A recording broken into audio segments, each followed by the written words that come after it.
Hello students, आज हम discuss करने वाले हैं effects of fluctuations in exchange rate. विदेशी विनिमय दर में जो उतार चढ़ाव होते हैं उसका क्या प्रभाव पड़ता है। विदेशी विनिमय दर में उतार चढ़ाव का हर एक देश की अर्थव्यवस्था के विभिन्न क्षेत्रों पर गहरा प्रभाव पड़ता है, क्योंकि विनिमय दरों में परिवर्तन होने से न केवल विदेशी व्यापार की मात्रा प्रभावित होती है, बल्कि विदेशी पूंजी का आवागमन, आर्थिक विकास की दर, रोजगार, कीमत स्तर, राष्ट्रीय आय आदि कई क्षेत्रों पर इसका प्रभाव पड़ता है। अब एक्सचेंज रेट में फ्लक्चुएशन क्या होगा, या तो एक्सचेंज रेट इंक्रीज़ होगी या एक्सचेंज रेट डिक्रीज़ होगी इक्विलिब्रियम एक्सचेंज रेट से। तो हम दोनों के बारी बारी से इफ़ेक्ट पढ़ेंगे। Effect of increase in exchange rate of the country, देश की मुद्रा की विनिमय दर बढ़ने के प्रभाव। जब देश की मुद्रा का मूल्य विदेशी मुद्रा के रूप में बढ़ जाता है तो अन्य बातों के समान रहने पर आयात और निर्यातों की मांग की लोच इकाई के बराबर होने के कारण बहुत सारे प्रभावों की संभावना रहती है। उसमें पहला है इंक्रीज़ इन इम्पोर्ट्स। आयात सस्ते होंगे तो आयात बढ़ेंगे। अब एक्सचेंज रेट मैं कह रही हूँ कि विदेशी मुद्रा, जो देश की मुद्रा का मूल्य है वो विदेशी मुद्रा के रूप में बढ़ जाता है। तो अब इसका क्या मतलब हुआ कि एक्सचेंज रेट हमारे फेवर में हुई है। जैसे मान लो पहले हमें $1 के लिए 70 रुपये देने पड़ रहे थे, लेकिन अब एक्सचेंज रेट हमारे फेवर में हुई तो वही $1 के लिए अब हमें 60 रुपये देने पड़ रहे हैं। ठीक है ना।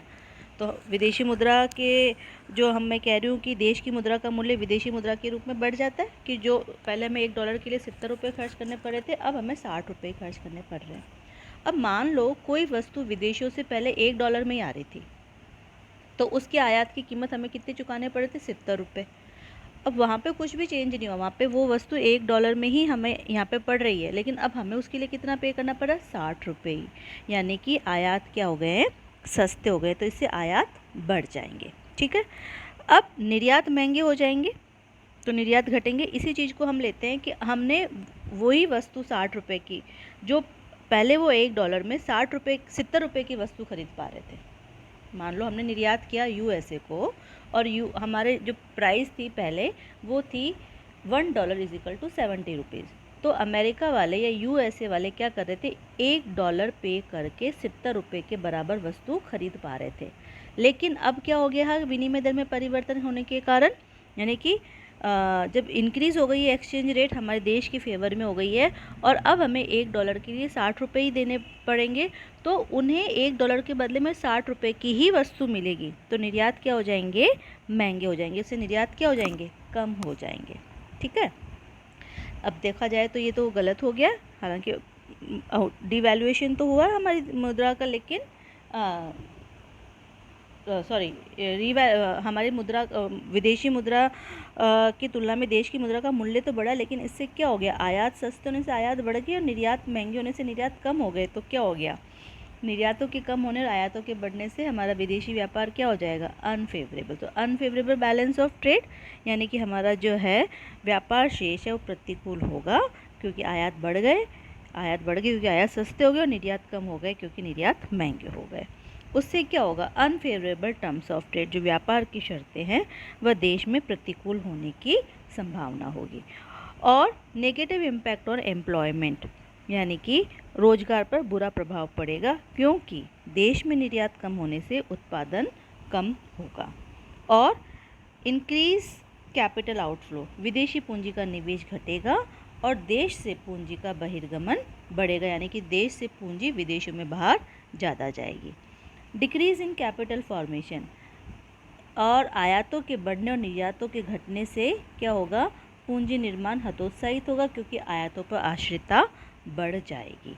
तो ये effects of fluctuation in exchange rate का कब है, जब effect of increase in rate of exchange of the country, जब एक्सचेंज रेट देश की बढ़ जाती है तो उसके ये इफ़ेक्ट होंगे।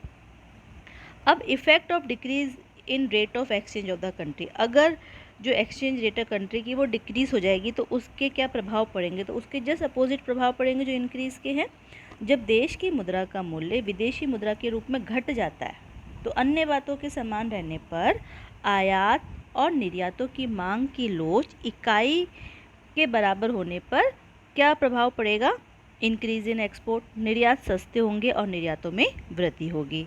डिक्रीज इन इंपोर्ट्स, आयात महंगे होंगे और आयात कम होंगे।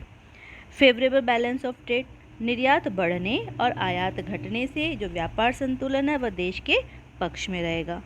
फेवरेबल टर्म्स ऑफ ट्रेड, व्यापार की शर्तें देश के फेवर में पक्ष में होने की प्रवृत्ति रखेगी। इंक्रीज कैपिटल इनफ्लो, विदेशी पूंजी का प्रवाह बढ़ेगा, क्योंकि हमारे क्या हो रहे हैं, एक्सपोर्ट इंक्रीज हो रहे हैं, उत्पादन की क्रियाएं बढ़ेगी तो विदेशी पूंजी आएगी। इंक्रीज इन एम्प्लॉयमेंट अपॉर्चुनिटी, रोजगार बढ़ेगा क्योंकि निर्यातों के लिए उत्पादन बढ़ेगा।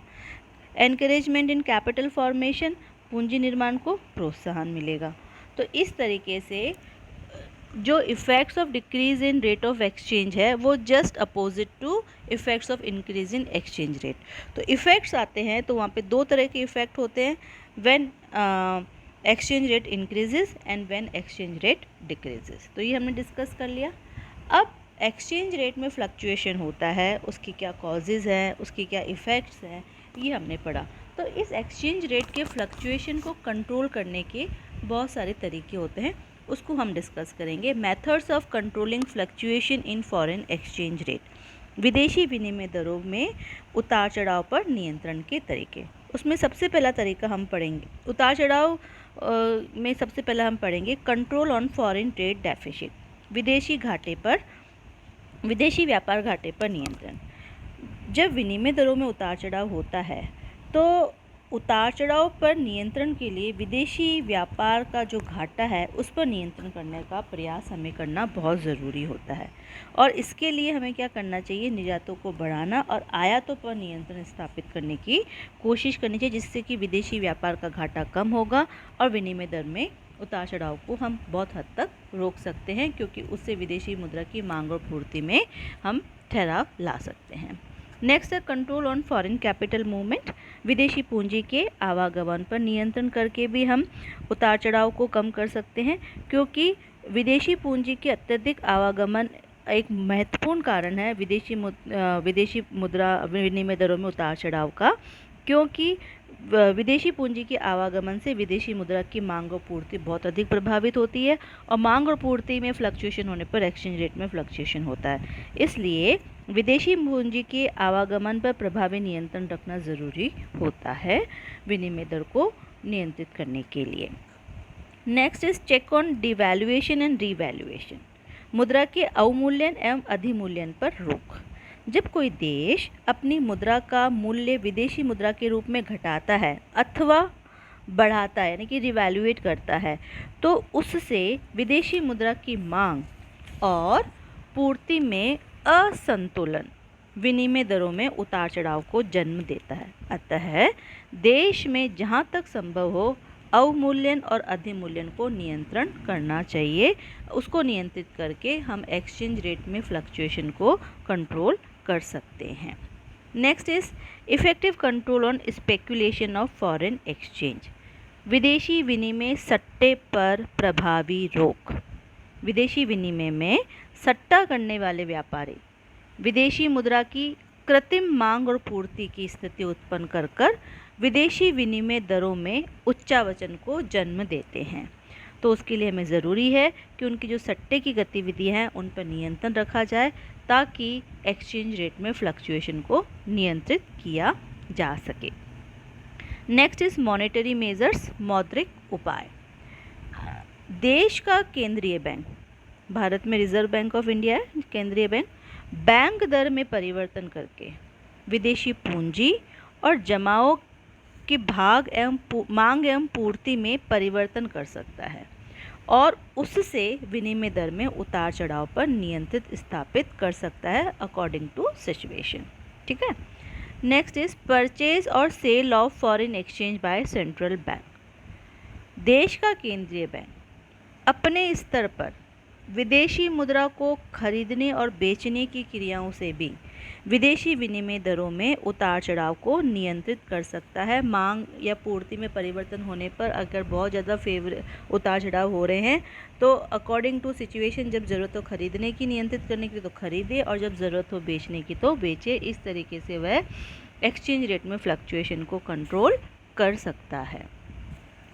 नेक्स्ट पॉइंट है establishment of foreign exchange stabilization reserve, विदेशी विनिमय स्थिरीकरण कोष की स्थापना।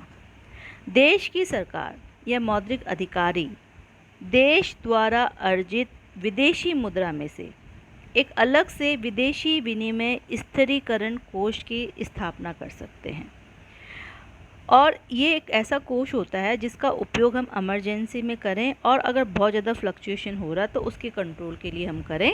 तो इसके लिए अलग से हम एक फॉरेन एक्सचेंज स्टेबलाइजेशन रिजर्व स्थापित करके जो फॉरेन एक्सचेंज रेट है उसके फ्लक्चुएशन को कंट्रोल कर सकते हैं। फॉरेन एक्सचेंज कंट्रोल, विदेशी विनिमय नियंत्रण। विदेशी विनिमय दरों में उतार चढ़ाव को रोकने के लिए सरकार विनिमय नियंत्रण का सहारा भी लेती है, जिसको हमने डिस्कस भी किया, और आगे भी ये एक्सचेंज कंट्रोल आएगा, उस समय इसको और डिस्कस करेंगे। Control on foreign exchange demand, विदेशी मुद्रा मांग पर नियंत्रण।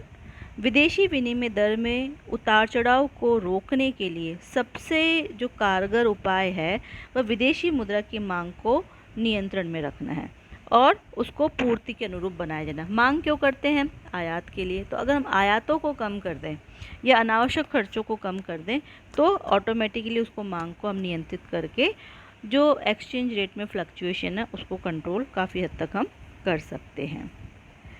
कंट्रोल ओवर प्राइस लेवल, कीमत स्तर पर नियंत्रण रखकर भी विदेशी विनिमय दरों में उतार चढ़ाव को रोकने में मदद मिलती है, और इसके लिए मौद्रिक अधिकारी काम करते हैं कीमत स्तर को नियंत्रित रखने के लिए।